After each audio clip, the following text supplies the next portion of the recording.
ഇന്ന് ചിന്തോ എന്നെ വിളിച്ചോണ്ട് പോയി നാരങ്ങ വെള്ളം മേടിച്ചു തന്നാൽ ഞാൻ ചിന്തോ കൊള്ളാന്ന് പറയും. നാളെ ഇതാണ് ഞാൻ പറഞ്ഞത്, വൈറ്റിപ്പഴപ്പാണ്. രാഷ്ട്രീയമാണ്. പച്ചരിയുടെ പ്രശ്നമാണ്. നിങ്ങൾക്ക് ഒരു ഹാഷ്മി പാവപ്പെട്ടവനെ ഉദ്ധരിക്കാനല്ല. ഒരു നാരങ്ങ വെള്ളം തന്നു കഴിഞ്ഞാൽ അപ്പൊ വാക്ക് മാറ്റി പറയുന്ന അഖിലിനെ എങ്ങനെ നാട്ടുകാർ വിശ്വസിക്കാർക്ക് ശരിയാണ് ചെയ്തത്. ഒരു പാളക്കൊല ബാക്കി പറയാ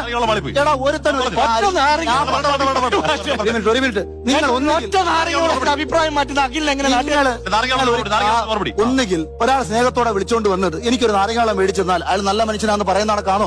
അയാൾ നാളെ എന്നെ പിടിച്ചോണ്ട് എന്നെ കുനിച്ചെടുത്ത് കൂമ്പിടിച്ചാൽ അപ്പൊ നിങ്ങൾ പറയും ഇന്നലെ ചിന്തയെ പറ്റി നല്ലത് പറഞ്ഞില്ലേ, ഇന്നെന്താ മാറ്റി പറഞ്ഞത്? ശ്രീയണ്ണൻ നായർ മാതൃഭൂമിയിൽ നിന്ന് ഹാഷ്മിയെ വിളിച്ചോണ്ട് വന്നു, അല്ല ശമ്പളം കൂട്ടി തരാന്ന് പറഞ്ഞു. ഇവിടെ കൊണ്ടിട്ട് ഇടിച്ച് ഇഞ്ചി ആക്കിയിട്ട് പറയുക അതെണ്ണ നേരെ പറ്റി അത് നല്ല പറയാൻ പറ്റുമോ? അഖിൽമാരെ അത് രാഷ്ട്രീയം.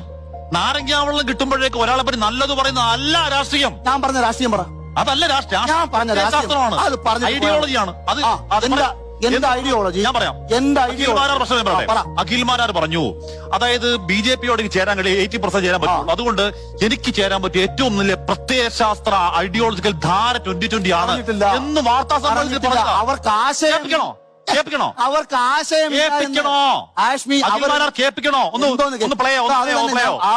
ഞാൻ വീണ്ടും പറഞ്ഞത് അഖിൽമാരാർ സാവുമായി തർക്കോടെ ഇറങ്ങി പോവാണ്. 2020 ആശയം പറഞ്ഞേ. അഖില പറഞ്ഞ അഖിലല്ലേ അവിടെ ഉണ്ടായിരുന്നേ?